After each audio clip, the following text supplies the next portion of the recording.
Hey, look what we have found.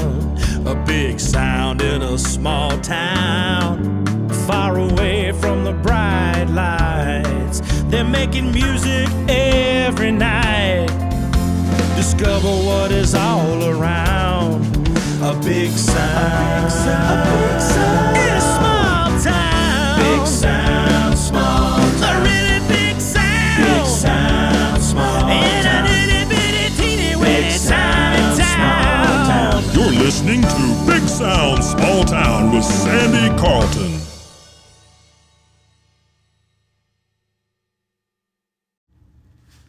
Hey y'all, come out to the Earl Scruggs Music Festival September 1st through 3rd, 2023. That's Labor Day weekend at the Trine International Equestrian Center in Mill Spring, North Carolina. Enjoy music on 2 stages, workshops, craft vendors, food, drinks, everything you might want in a festival experience. We have lodging on site, and for 3 days, we have 3 major headliners. We have Emmylou Harris, the infamous String Dusters, Green Sky Bluegrass, and a whole host of other really incredible artists celebrating the legacy of Earl Scruggs for a full weekend. So don't miss it, September 1st through 3rd, 2023. Old street lamps.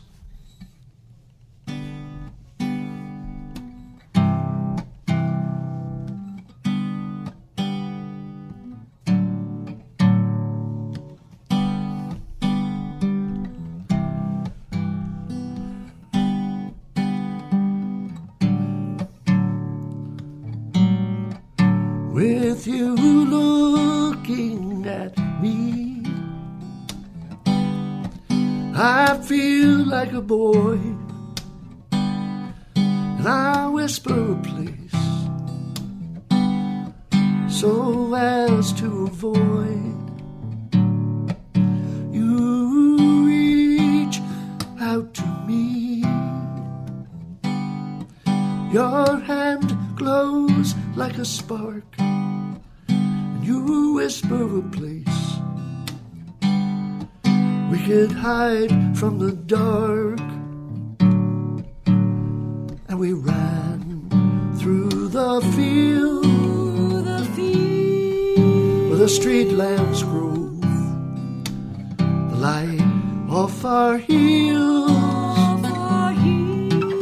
till the darkness glows. You can run, you can hide, but you can't disappear and so easily lost when the path isn't clear.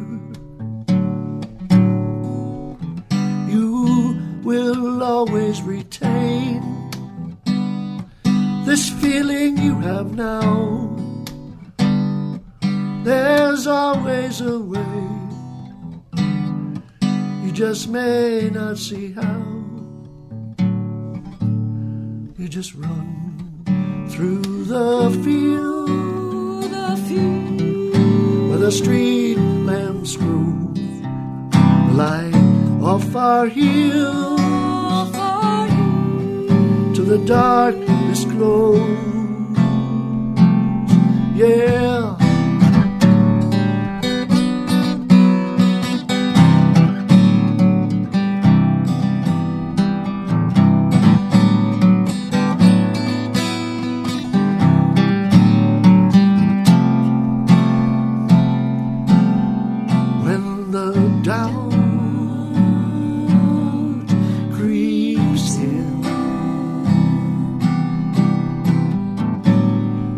Shadows long for answers.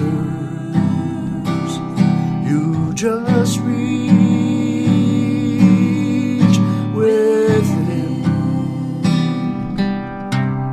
and run through the field where the street lamps grow, light off our heels to the darkness glows.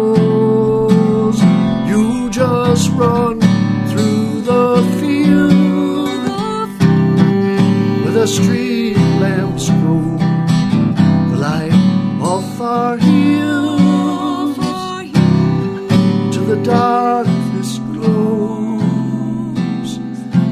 darkness grows, till the darkness grows.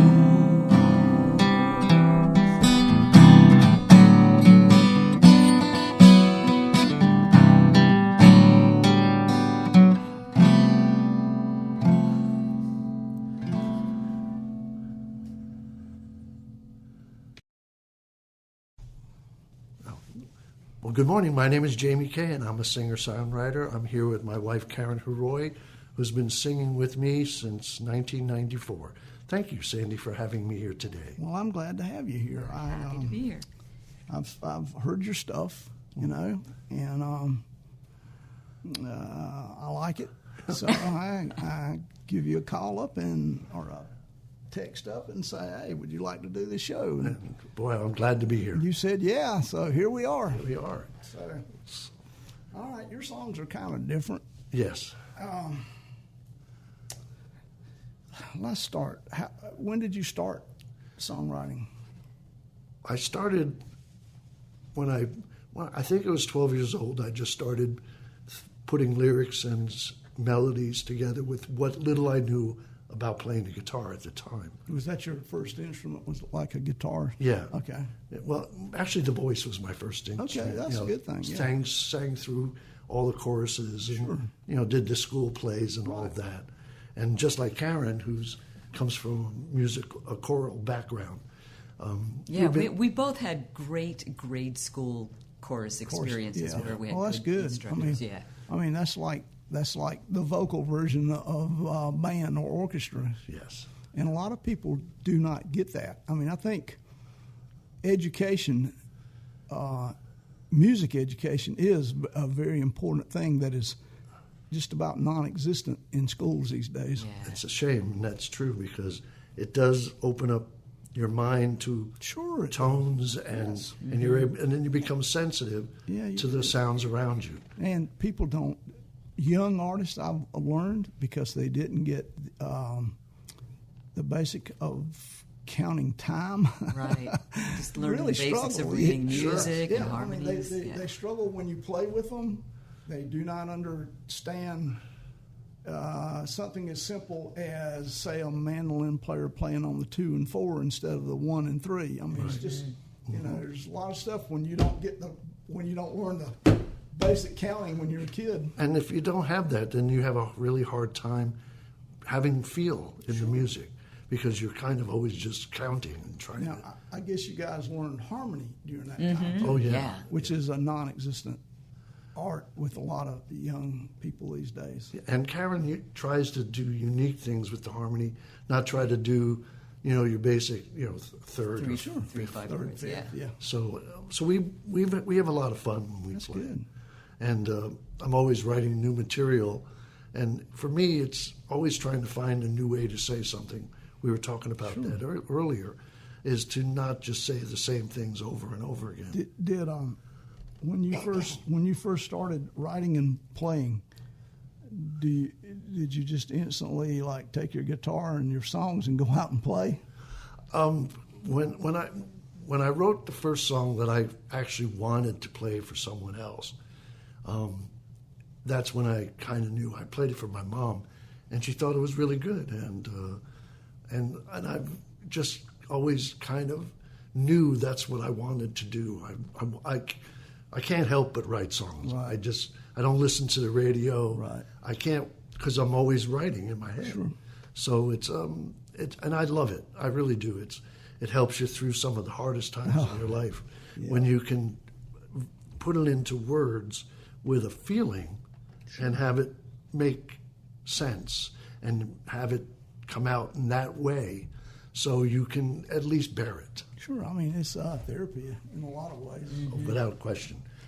And you had a great singing partner in high school, who I Yes. was so happy I got to meet years later. Yeah, and that was a lot of fun. He passed just recently, but man, we had a stack of songs that I had written that he would do harmony with. Would that be like the Everly Brothers type of Yeah. deal? We Simon and Garfunkel. We really kind of the duet thing, Peter and Gordon. patterned ourselves after that.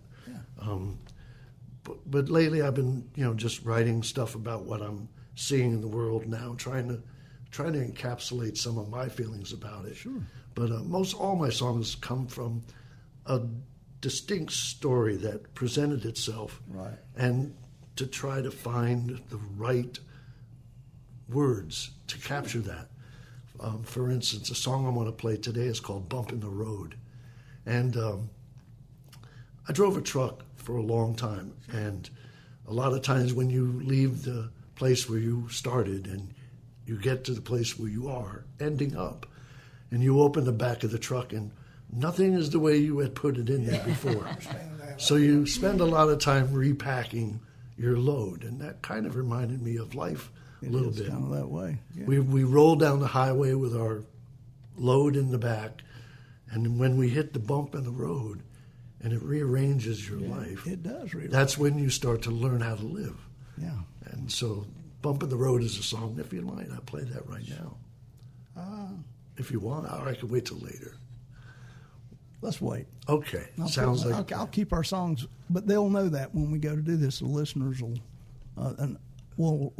know the story of the song. Sure.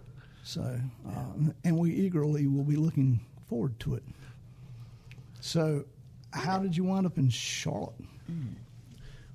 We were in Newburgh, New York, and both of us were freelancing at the time. Karen was writing grants, and I was jack of all trades, just trying to keep busy. Were you playing painting, music? carpentry. And were you playing music on the side? Oh yeah, playing the music, trying to keep the gigs going. Right. You know, I can do 4 hours of original music, and it's not always the most welcome thing in some of the clubs. It's not really. So, right. But I always felt confident in the songs, and I was able to get paying gigs just doing my stuff. So it got really hard in New York in 2008, and we said, let's sell the house and go south. We always heard Charlotte was kind of an interesting place as far as climate and opportunity. Yeah, well, it is for that. I mean, it is a growing area that it seems like a lot of the world is flocking to these days. And we noticed when we first got here, that there was a lot of building going on. Yeah, but still a lot of building going on. Right. But I worked for Loaves and Fishes in Charlotte for many years, and that's a food pantry provider. And now they are teamed up with Friendship Trays. So that's all about the ministry of making sure people have food. Sure. And so I drove a truck for them for 7 years, and a lot of the bumps in the road came there too. Came from there. Yeah.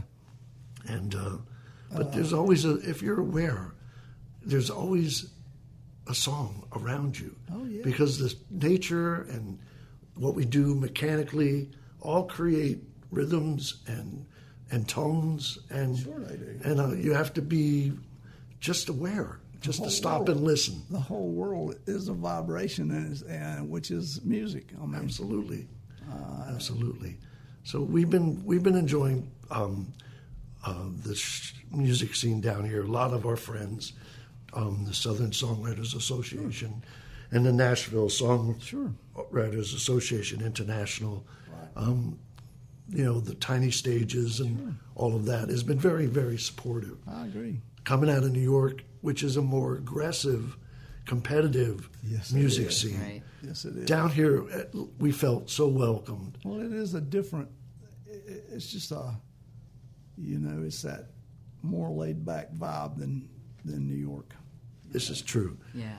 And so it's been fun to play, and now I'm hosting the Catawba Coffee Company Songwriter Series, and I'm in my second year doing that. Yeah, and Doug Thompson did that too. He Doug did, Thompson yes. did that for a while too, didn't he? And right after COVID, I live a mile from the shop. Karen and I live Right downtown Mount Holly, which is about 3 blocks long. And after the year I had in 2022, when I lost my son to an overdose. No, that's terrible. I'm sorry. I could think of nothing worse than losing your child. Yeah. It was a rough time, and I really needed to do something, so I reached out to Catawba Coffee and asked them if we could start the Songwriter Series again, and I would love to host. And they're very happy to say yes, and it's been a blessing to me because all those songs that people bring in and give out so freely. It's really soothed my soul. And that is really a beautiful thing, as opposed to running an open mic, which is an entirely different thing. That sometimes by the end of the night, I could take the guitar string and unwind it and choke myself. That's so true.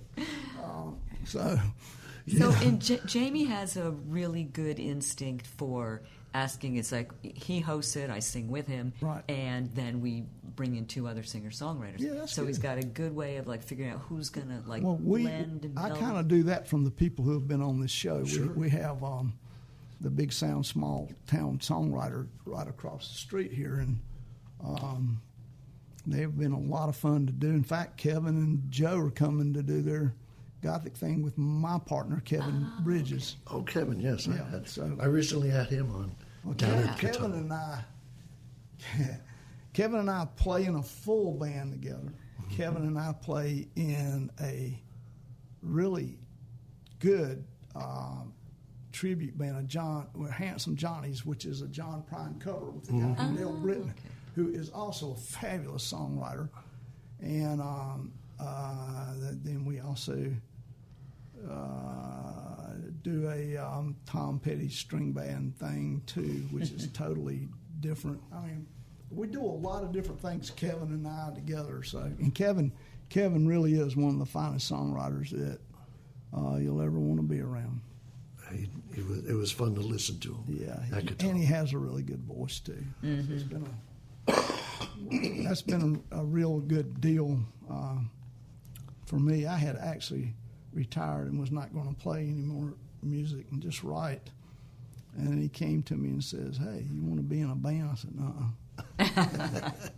He said, "Well, will you come play bass with me until we can get a real bass player that'll, instead of somebody, type of stuff we're doing."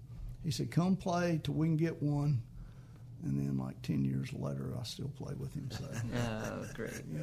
And I do a blues thing too with another guy, which is called the Blue Healers, which is Piedmont blues is actually what it is, and it's a dying art that we've been interested in keeping alive. It's kind of like there's two kinds of music in North and South Carolina that is dying. One is something called beach music, which is a basic R&B type thing, and the other is the Piedmont blues. So Phil and I are doing our best to keep a harmonica player who's from Shelby, Sonny Terry, is a big time harmonica player. He spent time here in Shelby too. So we're trying to keep that whole tradition going. So that's a fun thing. That is fun. Even if it is the blues. And I grew up, the only radio station I could get was a blues radio station. So that is what I wanted to be growing up, was actually a blues harmonica player, which I did get to be, but at some point I had a cousin come in from New York with a freewheeling Bob Dylan in his hand and said, "Hey, after you hear this stuff, you'll give those blues up." And he was kind of right, Yeah. Well, Jamie's had some interesting background with playing with some jazz cats. Yes. I like, and jazz and bluegrass players have a wonderful way of dealing with space and music. They do. And The good ones do. yeah, Yes. and to be able to, to play with, as an acoustic songwriter, to play with people who have a jazz orientation it gives you a whole different vibe for the song. Yeah. And you get to feel that, and I incorporate it into the next songs I'm writing. So Actually, one of the better of the songwriters as far as guitar players go is Mike Alec. I guess you know him. I know Mike. Yeah. Mike is one of the better guitar playing songwriters around. Oh, sure. He can play that guitar. He can. He is one of the better ones. He's a good guy, too. Yeah, he is a good guy. But so we've just been writing, and I find a lot of places that present songs wherever you can be. Street Lamps is one of the songs we're going to play later, and that came out of my trip to New Orleans after Katrina. My brother was a carpenter, and he was down there, and I went down and helped him rebuilding houses after I Katrina. bet he was making a fortune too. Well, we weren't trying. Yeah, we were the ones that always showed up. Yeah, oh yeah, I do. Because there was a lot of There people was that steady came work. in and who came in, took the money, and never came back. And I understand that about carpenters totally. I mean, Yeah.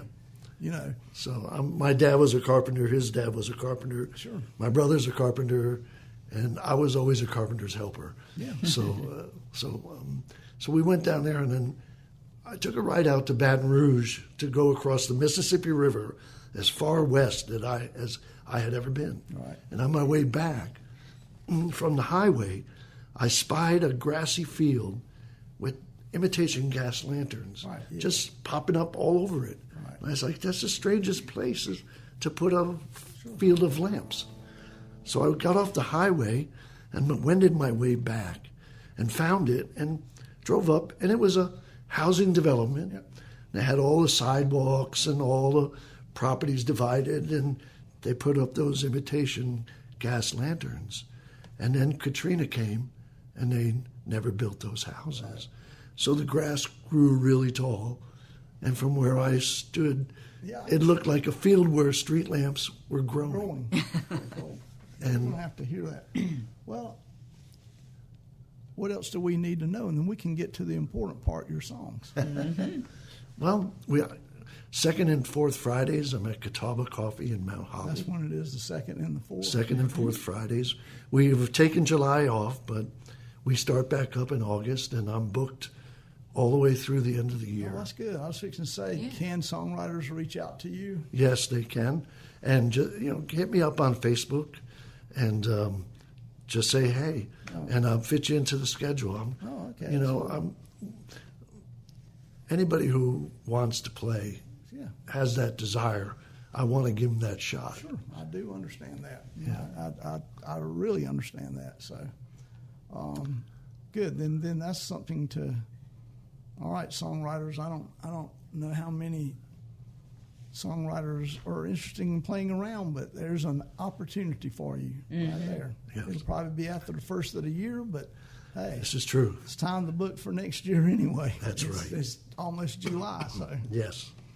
So that's a good problem to have it booked up that far.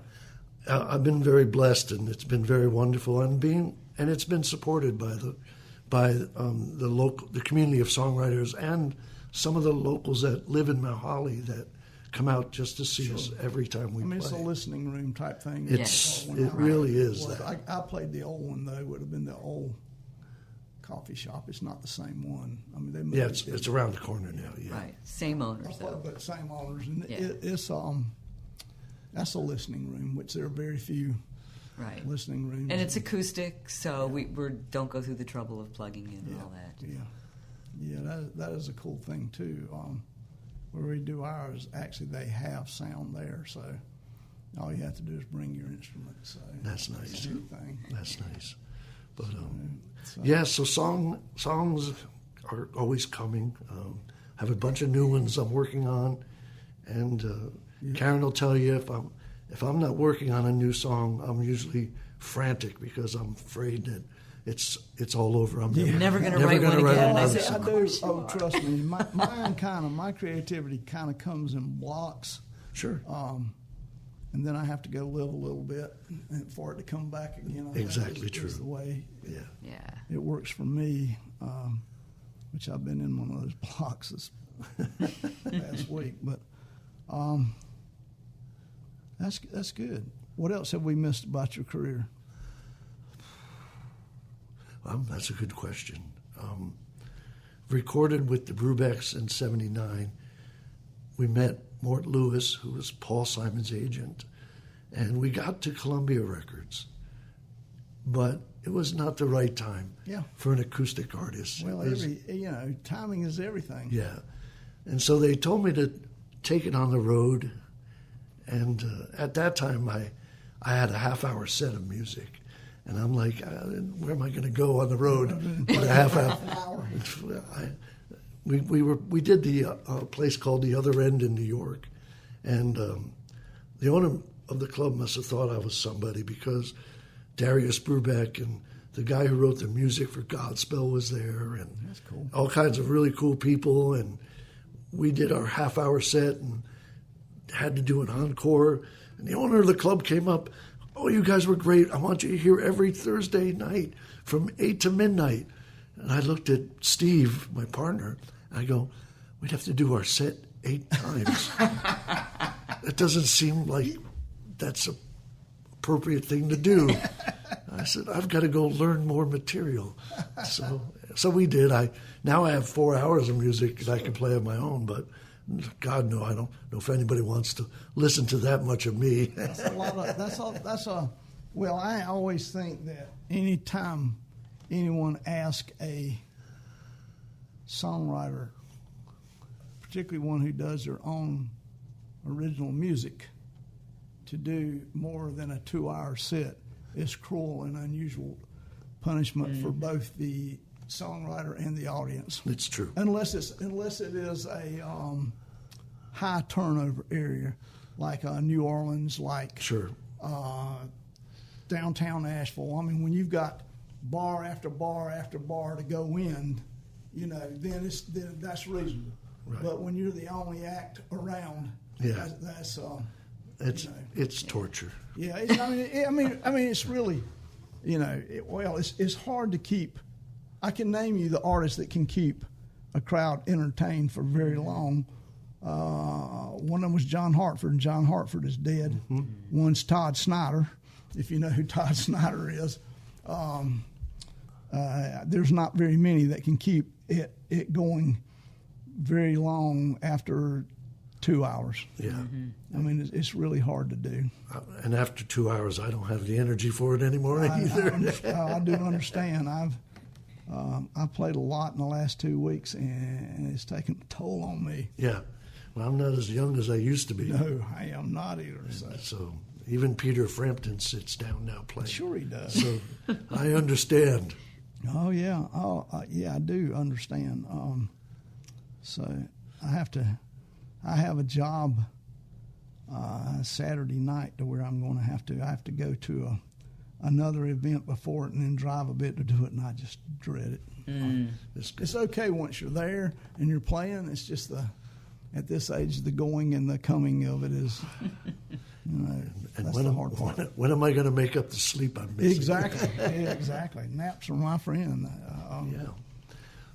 So I'd like to play some songs. Let's play some songs. All right. This is a song we talked about a little bit earlier, Bump in the Road. Sure. All right, let's go.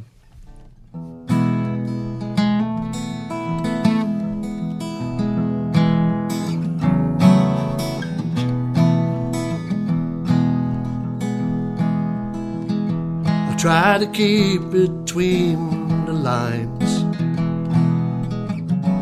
though I've swayed from side to side. And when it rains, it's hard to tell if I'm driving through heaven or hell. There's a bump in the road,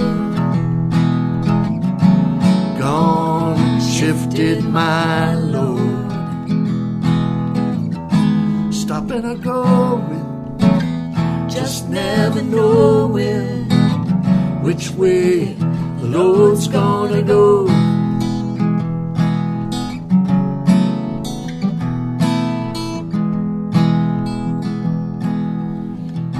To broken hearts ever mend, never fall in love again. A heart that's feeling only loss is filling holes at all cost. There's a bump in the road, gone, shifted my load. Stopping or going, just never knowing which way the load's gonna go.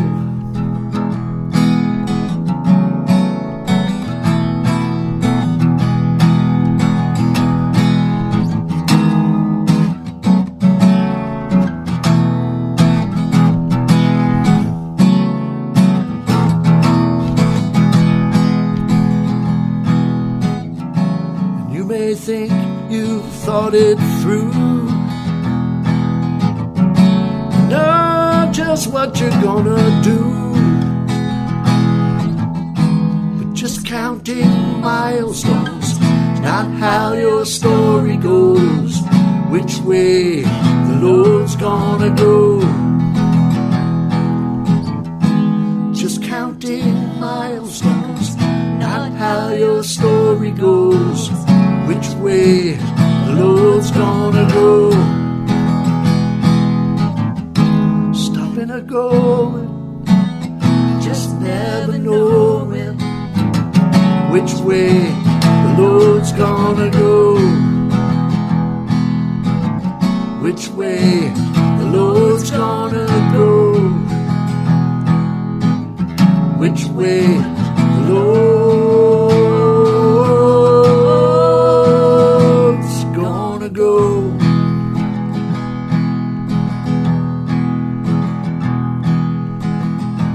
I try to keep between the lines.